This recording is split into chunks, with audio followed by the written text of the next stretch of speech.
Hello बच्चों, question पढ़ते हैं एक बार। Show that the relation S in the set A, है ना, सेट ए गिवन है X is an integer such that X is from 0 to 12, है ना। तो यहीं पे साथ में लिख देते हैं, बेसिकली सेट ए बोला है 0 1 2 3 से लेके 12 तक, ठीक है। And S is equal to, जो रिलेशन है एस वो है A comma B such that A and B belongs to Z and A minus B का modulus is divisible by 3 is an equivalence relation, है ना। की कॉन्सेप्ट समझते हैं इसका। की कॉन्सेप्ट क्या है? अगर हमको कहीं लिखना है कि some number x is divisible by 3, इसका मतलब ये होता है कि x is equal to 3 times integer. ये इसका बहुत इंपॉर्टेंट कॉन्सेप्ट है ना। अगर हमारे दिमाग में ये समझ में आ जाएगा कि x को 3 टाइम्स इंटीजर लिख सकते हैं ना, इंटीजर की जगह आप कुछ भी ले लो, आप लैम्डा लिख सकते हो, आप 3k लिख सकते हो, लेकिन बताना पड़ेगा कि अरे जो लैम्डा और k जो भी है वो इंटीजर है ना। तो ये क्वेश्चन थोड़ा सा सॉल्व करने में ईजी हो जाएगा, है ना। सॉल्व करें इसको। अगर इक्विवेलेंस रिलेशन प्रूव करना है तो हमको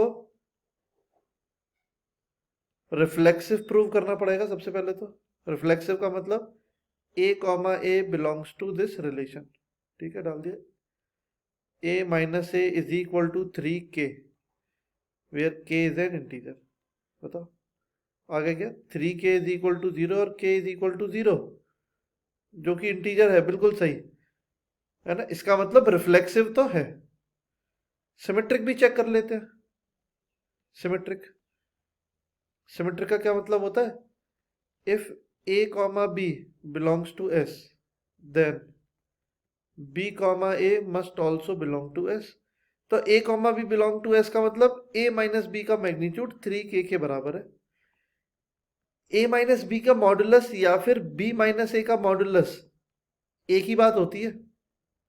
और b माइनस ए का मॉडुलस इक्वल टू 3k है, इसका मतलब b comma a b belongs to क्या होगा, s होगा कि नहीं होगा, right.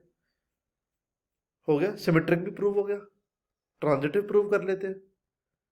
Third is transitive. Transitive का मतलब क्या होता है कि if a comma b belongs to s and b comma c belongs to s, then we can say कि a comma c belongs to s, है ना। ट्रांजिटिव थोड़ा सा समझना थोड़ा सा मुश्किल है, तो इसमें लिख लेते हैं, गिवन लिख लेते हैं, और प्रूफ क्या प्रूव करना है वो लिख लेते हैं, टू प्रूफ, है ना। ट्रांजिटिव में प्रूव करना है कि a माइनस सी का magnitude is equal to 3 times integer है, राइट। गिवन क्या है? a माइनस बी का modulus is equal to 3k1।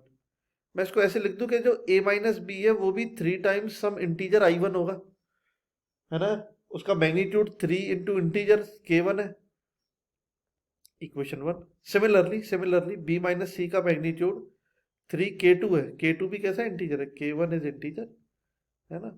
Similarly i1 is also integer, यहाँ पे k2 भी इंटीजर है। तो b माइनस सी को मैं 3i2 लिख सकता हूँ। दोनों को ऐड कर दो, 1+2 कर दो। 1+2, जैसे ही 1+2 करेंगे क्या आ जाएगा, a minus c is equal to 3 times i1 plus i2। मतलब ये आ जाएगा a minus c is equal to 3 times integer. इसका मतलब a माइनस सी का मैग्नीट्यूड, a माइनस सी का मैग्नीट्यूड भी क्या होगा, 3 टाइम्स इंटीजर। होगा कि नहीं होगा? Hence prove, hence prove. मतलब ट्रांजिटिव आ गया, ट्रांजिटिव भी आ गया, ट्रांजिटिव भी आ गया। तो ट्रांजिटिव भी हो गया, सिमेट्रिक भी हो गया, और रिफ्लेक्सिव भी हो गया। इसका मतलब फंक्शन कैसा होगा, therefore equivalence, equivalence relation, function नहीं relation, equivalence relation. Thank you.